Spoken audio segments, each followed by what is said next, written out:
बिस्मिल्लाहिर्रहमानिर्रहीम। अस्सलाम वालेकुम।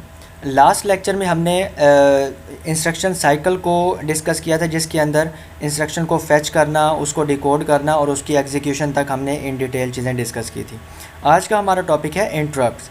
सबसे पहले तो हम इंटरप्ट्स को डिफ़ाइन करते हैं कि व्हाट आर इंटरप्ट्स। इंटरप्ट्स असल में कुछ इस किस्म की इंस्ट्रक्शंस होती हैं जो किसी भी प्रोसेसर की किसी भी सीक्वेंस ऑफ प्रोसेसिंग को डिस्टर्ब करती हैं और उसके बाद एक नई इंस्ट्रक्शंस को एग्जीक्यूट करवाती हैं। अब ये जो नई एग्जीक्यूशन है ये उसी वक्त होनी है या कुछ टाइम वेट करके होनी है, ये हम आगे जाके डिस्कस करेंगे। इसके अंदर आ जाते हैं लो लेवल इंटरप्ट्स और हाई लेवल इंटरप्ट्स, वो हम आगे जाके डिस्कस करते हैं। सिंपल आपने यहाँ तक ये याद रखना है कि ये कुछ इस किस्म की इंस्ट्रक्शंस होंगी जो कि किसी भी प्रोसेसिंग को, किसी भी सीक्वेंस ऑफ प्रोसेसिंग को डिस्टर्ब करेंगी। तो ये इनके अंदर क्या क्या चीज़ें आ सकती हैं। इसके अंदर पहली चीज़ तो आपने याद रखना है डिवीजन बाय ज़ीरो एक इंटरप्ट है जो कि इसको हैंडल करने के लिए प्रोग्राम को एक नॉर्मल एग्जीक्यूशन जो है वो उसको डिस्टर्ब करना पड़ेगा, क्योंकि दिस इज़ नॉट पॉसिबल। उसके बाद टाइमर है, इसके अंदर प्रीम्प्टिव मल्टीटास्किंग आ जाती है। ये जो प्रीम्प्टिव मल्टीटास्किंग है इसका ये मतलब है कि प्रोसेसर ने डिसाइड करना होता है कि जितने भी इंस्ट्रक्शंस आ रही हैं किस इंस्ट्रक्शन को पहले हमने एग्जीक्यूट करना और कितने टाइम के लिए उसकी एग्जीक्यूशन होगी। इसके अलावा कुछ इनपुट आउटपुट डिवाइसेस ऐसी होती हैं जिनको प्रायोरिटी पे टाइम देना होता है, उनकी एग्जीक्यूशन उनसे रिलेटेड जो इंस्ट्रक्शन की एग्जीक्यूशन है जो वो पहले करवानी होती है। इसके अलावा कुछ हार्डवेयर फेलियर्स हो सकते हैं, मेमोरी पैरिटी एरर्स हो सकते हैं। अब ये मेमोरी पैरिटी एरर्स को भी हम जो डिटेल में इनके डिस्कशन है वो हम आगे जाके करेंगे।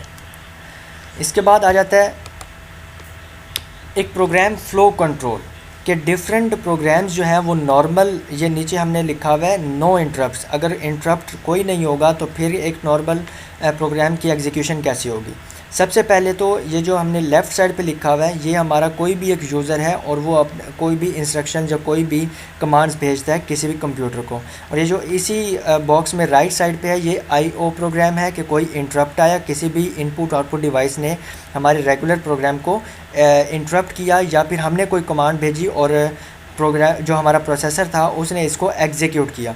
यहाँ पे IO प्रोग्राम आएगा, उसको जो भी कमांड होगी उसकी एग्जीक्यूशन होगी और यहाँ पे वो एंड हो जाएगा।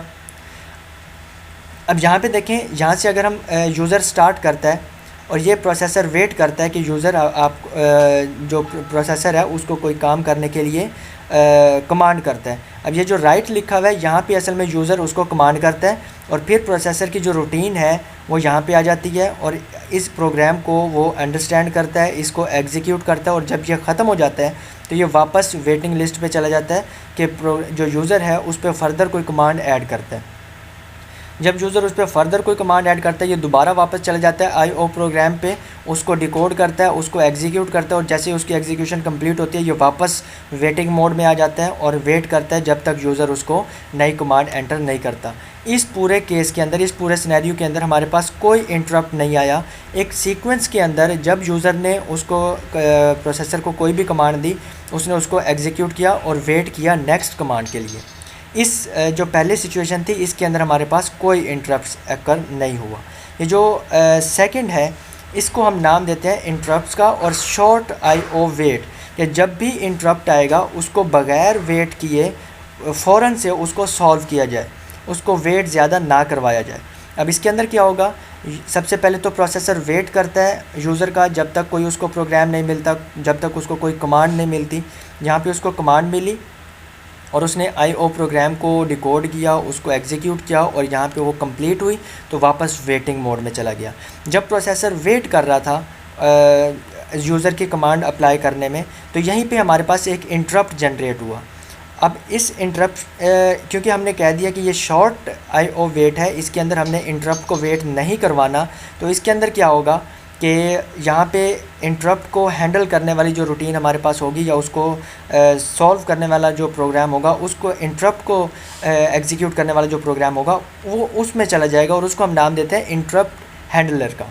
अब इंटरप्ट हैंडलर से जैसे ही वो इंटरप्ट एग्जीक्यूट हो जाएगी वो वाली इंस्ट्रक्शन, ये वापस वहीं पे चला जाएगा जहाँ से इंटरप्ट अकर हुआ था और दोबारा ये चला जाएगा वेटिंग मोड में। जैसे ही यूज़र इसको कमांड देगा ये उसको इम्प्लीमेंट करेगा, उसको एग्जीक्यूट करेगा, दोबारा ये वेटिंग मोड में आएगा। अगर कोई और इंटरप्ट आ जाता है उसको फ़ौरन से सॉल्व करेगा विदाउट एनी वेट और वापस उसकी एग्जीक्यूशन के बाद दोबारा वेटिंग मोड में आ जाएगा। तो ये हमारे पास सेकंड कंडीशन है जिसके अंदर हम किसी भी इंटरप्ट को ज़्यादा वेट नहीं करवाते और जैसे ही वो अकर होता है और फ़ौरन से उसको हम रिज़ॉल्व करते हैं, फ़ौरन से उसके इंटरप्ट हैंडलर प्रोग्राम की तरफ लेके जाते हैं। अब इसके बाद थर्ड है, इसको हम नाम दे देते हैं लॉन्ग IO वेट का। अब इसके अंदर क्या होता है, फॉर एग्ज़ाम्पल यूज़र ने एक प्रोग्राम एंटर किया और उसकी एग्जीक्यूशन हुई और उसकी एग्जीक्यूशन कंप्लीट होने के बाद यूज़र ने फॉर एग्ज़ाम्पल इसी दौरान कोई इंटरप्ट आ जाता है। तो अगर यहाँ पे कोई इंटरप्ट आता है तो जब इसकी एग्जीक्यूशन कंप्लीट होगी तो कंप्लीट होने के बाद ये इंटरप्ट हैंडलर पे जाएगा। अगर इस दौरान, क्योंकि यहाँ पे हमने कोई इंटरप्ट नहीं लिखा इसलिए यहाँ पे आप इसको रहने दें, यहाँ पे हमारे पास इंटरप्ट आ रहा है तो इसकी एग्जीक्यूशन कंप्लीट होने के बाद ये यहाँ से जब एग्जीक्यूशन यहाँ पे आई, यहाँ पे एग्जीक्यूशन कंप्लीट हुई और यहाँ पे ये इंटरप्ट हैंडलर की तरफ गया, उसको इंटरप्ट को हैंडल किया और वापस इधर आया। फिर हमारे पास एक न्यू इंस्ट्रक्शन आई, उसको एग्जीक्यूट किया, उसकी कंप्लीशन के बाद यहाँ पे आए हम और इसके बाद दोबारा हमने एक कंप्लीट जो हमारी एग्जीक्यूशन थी उसको कंप्लीट किया और इसके दौरान में अगर कोई इंटरप्ट आता है तो इसकी एग्जीक्यूशन के बाद वो इंटरप्ट हैंडलर की तरफ जाएगा, उसको कंप्लीट करके ये हमारा जो है दोबारा वेटिंग में आएगा जब यूज़र उसको कोई प्रोग्राम एंटर करता है, कोई कमांड एंटर करता है। इसके बाद इंटरप्ट साइकिल आ जाता है, जो हमने पीछे चीज़ें डिस्कस की उन्हीं को ही हम थोड़ा सा डिस्क्राइब कर लेते हैं। सबसे पहले है added to the instruction cycle, कि जो भी इंटरप्ट आएगा उसकी जो भी इंस्ट्रक्शन होगी उसको हम इंस्ट्रक्शन साइकिल के अंदर ऐड करेंगे, जो हम पिछले लेक्चर के अंदर इंस्ट्रक्शन साइकिल हम डिस्कस करके आए थे। Processor checks for the interrupt, हर इंस्ट्रक्शन के बाद, हर इंस्ट्रक्शन की एग्जीक्यूशन के बाद जो प्रोसेसर है वो चेक करता है कि कोई इंटरप्ट तो नहीं आया IO डिवाइसेस की तरफ से या कोई इंटरनल मेमोरी फेलियर की वजह से। If no interrupt fetch the next instruction, हर इंस्ट्रक्शन की एग्जीक्यूशन के बाद प्रोसेसर को अगर कोई इंटरप्ट नहीं मिलता तो वो नेक्स्ट इंस्ट्रक्शन को फैच करता है और उसकी एग्जीक्यूशन का प्रोसेस कंप्लीट करता है। और अगर कोई इंटरप्ट पेंडिंग है तो उस केस में क्या होता है, suspends the execution of current program, जो करंट प्रोग्राम इन एग्जीक्यूशन होता है उसकी एग्जीक्यूशन को रोक के जो उसका जो डेटा होता है, उसका डेटा जहाँ तक वो एग्जीक्यूट हो चुका होता है उसको सेव करके जो PC है उसके अंदर एड्रेस आ जाता है, प्रोग्राम काउंटर के अंदर एड्रेस आ जाता है जो इंटरप्ट हैंडल रूटीन है उसका, क्योंकि इंटरप्ट हैंडल रूटीन्स भी असल में कुछ इंस्ट्रक्शंस हैं जो कि उस इंटरप्ट को सॉल्व करने के लिए एग्जीक्यूट होती हैं। तो प्रोग्राम काउंटर के अंदर उन इंस्ट्रक्शंस का एड्रेस आ जाता है और फिर उस इंटरप्ट को प्रोसेस किया जाता है और वो प्रोसेस होने के बाद जो हमने पिछले स्टेप के अंदर जो करंट प्रोग्राम सस्पेंड किया था हमने, उसकी जो सेटिंग्स हैं उसका जो डेटा वो रिस्टोर होता है और जो बाकी जो इंटरप्टेड प्रोग्राम है उसको कंटिन्यू किया जाता है और उसकी एग्जीक्यूशन कंप्लीट की जाती है। अब ये कुछ एक ब्लॉक डायग्राम है, इधर से भी हम इंटरप्ट्स को डिस्कस करते हैं कि कैसे एक, फॉर एग्जांपल ये हमारे पास एक नॉर्मल प्रोग्राम है जो कि यूज़र प्रोवाइड करता है कंप्यूटर को और इसमें ith इंस्ट्रक्शन पे जाके इंटरप्ट आता है। तो अगर हम इसको ज़्यादा वेट नहीं करवा रहे और फ़ौरन से सॉल्व कर रहे हैं, जिसको हमने शॉर्ट IO वेट का नाम दिया था, तो ith इंस्ट्रक्शन जो है ये इसकी इंटरप्ट होगी और ये फ़ौरन से चला जाएगा इंटरप्ट हैंडलर पे और जब तक ये इंटरप्ट हैंडलर के जितने भी इंस्ट्रक्शंस हैं ये उनको एग्जीक्यूट करेगा, इंटरप्ट को सॉल्व करेगा, उसकी जो भी एग्जीक्यूशन है उसको कंप्लीट करने के बाद जो ith इंस्ट्रक्शन हमने एग्जीक्यूट की थी उसके बाद ith+1 इंस्ट्रक्शन, जो भी इंस्ट्रक्शन से जब हमने प्रोग्राम छोड़ा था उससे नेक्स्ट वाली इंस्ट्रक्शन एग्जीक्यूट होना शुरू हो जाएगी जो कि यूज़र प्रोग्राम था। इसके बाद हम इंस्ट्रक्शन साइकिल को डिस्कस करते हैं कि जब हम इंटरप्ट्स को इन्वॉल्व कर देते हैं, इनेबल कर देते हैं, तो फिर जो हमारा इंस्ट्रक्शन साइकिल है वो किस तरीके से वर्क करता है। सबसे पहले हम स्टार्ट करते हैं, फैच इंस्ट्रक्शन होता है, उसकी डिकोडिंग होती है और उसकी एग्जीक्यूशन होती है। अगर तो इंटरप्ट्स डिसेबल्ड हो तो फिर ये एग्जीक्यूशन करने के बाद हम दोबारा चेक करते हैं कि दोबारा कोई इंस्ट्रक्शन हमने फैच करनी है या नहीं, और अगर ना करनी हो तो फिर हम वहीं पे इस प्रोग्राम को एंड कर देते हैं। ये तो उस केस में है, उस सिनेरियो में है जब तक आपके इंटरप्ट्स डिसेबल्ड हो, और अगर आपके इंटरप्ट्स एनेबल्ड हों तो हर एग्जीक्यूशन के बाद हम चेक करते हैं कि कोई इंटरप्ट तो नहीं आया। अगर कोई इंटरप्ट आता है तो फिर हम उसको पहले प्रोसेस करते हैं और इंटरप्ट को प्रोसेस करने के बाद दोबारा हम इंटरप्ट साइकिल चलाते हैं जो कि दोबारा फिर नेक्स्ट इंस्ट्रक्शन को फैच करता है, फिर दोबारा एग्जीक्यूट करता है और दोबारा हम चेक करते हैं कि अगला कोई इंटरप्ट तो नहीं आया। जैसे हमने पहले बात की कि हर इंस्ट्रक्शन की एग्जीक्यूशन के बाद प्रोसेसर चेक करता है कि वहाँ पे कोई इंटरप्ट तो नहीं आया, अगर आया हो तो पहले उसको रिजॉल्व किया जाता है और फिर आगे की इंस्ट्रक्शन को एग्जीक्यूट किया जाता है। अब ये अगेन एक डायग्राम से हम शो कर रहे हैं। जैसे ये हमारे पास फर्स्ट है विदाउट इंटरप्ट्स की, तो हमने एक टाइमर लगाया, हमारी एग्जीक्यूशन शुरू हुई। सबसे पहले हमारा प्रोग्राम एग्जीक्यूट होता हुआ आया और यहाँ पे प्रोसेसर जो है वो वेट करेगा आफ्टर दिस एग्जीक्यूशन कि कोई इंटरप्ट तो नहीं आया, यहाँ पे चेक करेगा। अगर नहीं आया तो ये अगेन दोबारा अपनी नॉर्मल एग्जीक्यूशन जो है उसको स्टार्ट कर देगा। और यहाँ पे लेट से कोई अगेन यहाँ पे दोबारा वेट करेगा आईओ ऑपरेशन के लिए। यहाँ पे भी अगर कोई इंटरप्ट नहीं आया तो इसकी नॉर्मल एग्जीक्यूशन दोबारा शुरू हो जाएगी। और विद इंटरप्ट्स के अंदर अगर हम देखें तो जहाँ पे हमारा प्रोसेसर वेट कर रहा था वहाँ पे वो आईओ ऑपरेशन परफॉर्म होगा। यहाँ पे भी जहाँ पे हमारा प्रोसेसर वेट कर रहा था वहाँ पे हमारा आईओ ऑपरेशन परफॉर्म होगा और फ़ौरन से परफॉर्म होगा, क्योंकि ये हम डिस्कस कर रहे हैं शॉर्ट आईओ वेट के लिए। इससे नेक्स्ट के अंदर हम लॉन्ग आईओ वेट के लिए देखते हैं। तो अगर तो इंटरप्ट नहीं आता तो processor will wait for the time, एक स्पेसिफिक टाइम के लिए वेट करेगा और चेक करेगा कि कोई इंटरप्ट उस टाइम के अंदर आता है या नहीं आता। और अगर नहीं आता तो वो उस नॉर्मल एग्जीक्यूशन को कंटिन्यू करेगा। अदरवाइज़ अगर उस दौरान कोई इंटरप्ट आ जाता है तो पहले उस इंटरप्ट को एग्जीक्यूट करेगा और फिर दोबारा चेक करेगा कि इस इंटरप्ट की एग्जीक्यूशन के बाद दोबारा तो कोई इंटरप्ट नहीं आया। और अगर उस वेटिंग टाइम में कोई इंटरप्ट जनरेट नहीं होता तो फिर नॉर्मल एग्जीक्यूशन दोबारा शुरू हो जाएगी। तो यहाँ पे हम देख सकते हैं कि यहाँ पे जो हमारा वेटिंग टाइम है और इंटरप्ट हैंडलर रूटीन का जो टाइम टेकिंग है वो यहाँ पे ज़्यादा है as compare to short IO wait. अब इसके साथ हमारी स्टेट डायग्राम आती है। जैसे हमने पिछले लेक्चर के अंदर इंस्ट्रक्शन साइकिल के लिए स्टेट डायग्राम पढ़ी थी, अब हम उसके अंदर इंटरप्ट्स को भी इन्वॉल्व करेंगे कि अगर इंटरप्ट्स हमारे एनेबल्ड हों तो फिर हमारी स्टेट डायग्राम क्या बनती है। सबसे पहले इंस्ट्रक्शन फैच होगी, ये हम डिस्कस कर चुके हैं, जो हम पीछे डिस्कस कर चुके हैं उनको हम बिल्कुल शॉर्ट फॉर्म में यहाँ पे करेंगे। सबसे पहले हमारी इंस्ट्रक्शन फैच होती है, उसके बाद उसको डिकोड किया जाता है, उसके जो ऑपरेंड्स हैं उनका एड्रेस कैलकुलेट किया जाता है, उन ऑपरेंड्स को फैच किया जाता है, मल्टीपल हों तो यही प्रोसेस रिपीट किया जाता है। उसके बाद डेटा पे जो भी ऑपरेशंस परफॉर्म करने हों वो ऑपरेशंस परफॉर्म किए जाते हैं। उसके बाद जो डेटा जो रिज़ल्ट आता है ऑपरेशंस के रिज़ल्ट में, उसको जहाँ पे सेव करना हो उसका एड्रेस कैलकुलेट किया जाता है, उन ऑपरेंड्स को वहाँ पे स्टोर किया जाता है। और इस स्टोरेज के बाद पहले हम क्या करते थे, वापस चले जाते थे इंस्ट्रक्शन एड्रेस पे, यहाँ पे आ जाते थे डायरेक्ट। लेकिन यहाँ पे क्या होगा, ऑपरेंड को स्टोर करने के बाद इंटरप्ट्स चेक किए जाएंगे। अगर तो कोई इंटरप्ट नहीं आया तो ये नॉर्मल एग्जीक्यूशन जैसे हम पहले करते थे वही हो जाएगी। और अगर यहाँ पे कोई इंटरप्ट आ जाता है तो फिर ये पहले इंटरप्ट को रिजॉल्व करेगा, इसको प्रोसेस करेगा और फिर ये वापस इधर आ जाएगा इंस्ट्रक्शन एड्रेस कैलकुलेशन पे कि नेक्स्ट इंस्ट्रक्शन कौन सी आनी है। और अगर स्ट्रिंग डाटा होगा तो फिर हम ऑपरेंड एड्रेस कैलकुलेशन पे आ जाएंगे।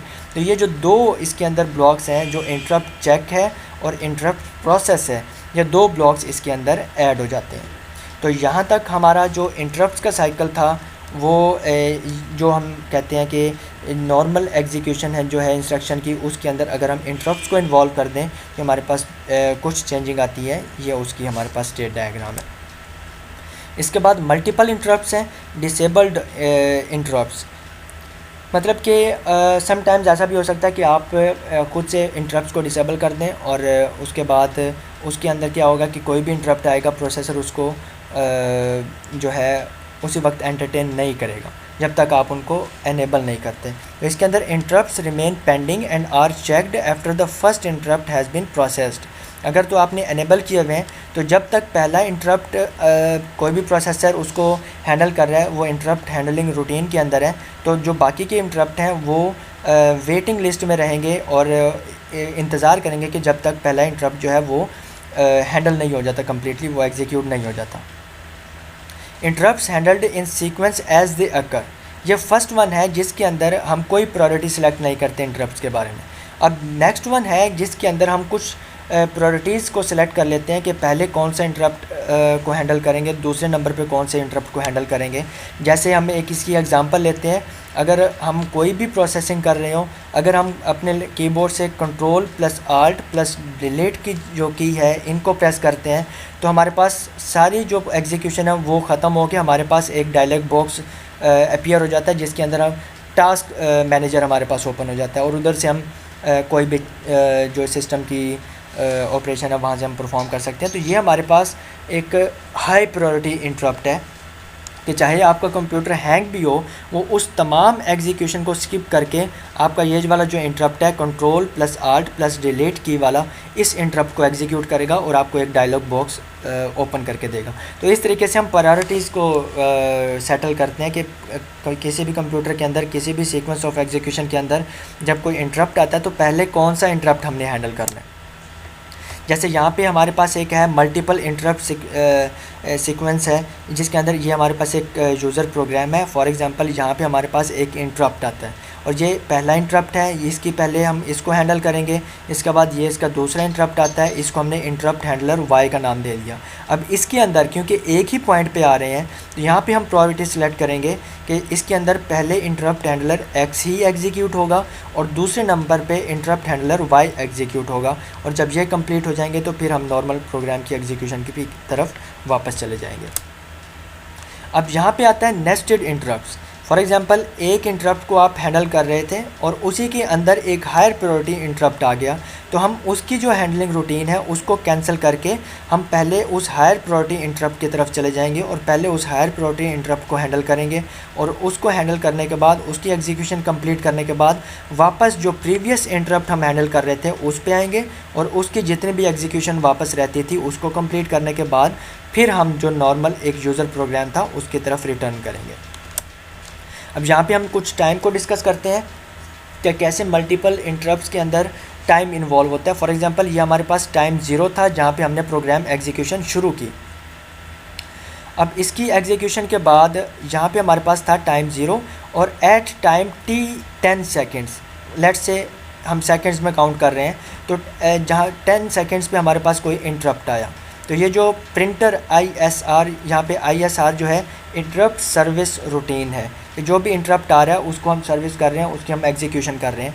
t 10 सेकेंड पे हमारे पास प्रिंटर का कोई इंटरप्ट आया, उसको हम एग्जीक्यूट करने के लिए चले गए। लेकिन जब t 10 सेकेंड्स के आफ्टर 5 सेकेंड्स हमारे पास एक और इंटरप्ट आ गया और जहाँ पे टोटल टाइम हो गया हमारे पास 15 सेकेंड्स और इसको हमने नाम दे दिया कम्युनिकेशन ISR का, कि हम कम्युनिकेशन से रिलेटेड हमारे पास यहाँ पे कोई इंटरप्ट आ गया। अब t = 15 सेकेंड पे हमने इसको हैंडल करना शुरू किया और 25 सेकेंड्स पे इसकी जो कंप्लीट एग्जीक्यूशन थी वो कंप्लीट हो गई। अब t 25 सेकेंड्स पे ही हमारे पास एक नेक्स्ट हायर प्रायोरिटी इंटरप्ट आ गया, तो उसको हमने नाम दिया डिस्क ISR का और उसको हम कंप्लीट करते हुए हमें 10 सेकेंड्स लगे और आफ्टर t 35 सेकेंड्स हम वापस आ गए प्रिंटर ISR पे। और इसको फर्दर कंप्लीट करने के लिए जो इसकी एग्जीक्यूशन रहती थी उसको कंप्लीट करने के लिए हमें 5 सेकेंड्स लगे। तो जितना पहले हम टाइम इस पे कंज्यूम कर चुके थे दैट वाज 35 सेकेंड्स, उसके अंदर टोटल टाइम हमने बनाया तो वो हमारा बना 40 सेकेंड्स। तो यहाँ पे हम दोबारा यूज़र प्रोग्राम पे आ गए। तो यहाँ पे जो टोटल हमारी टाइम लगा टोटल इंटरप्ट्स को हैंडल करने में वो हमारा 30 सेकेंड्स लगा।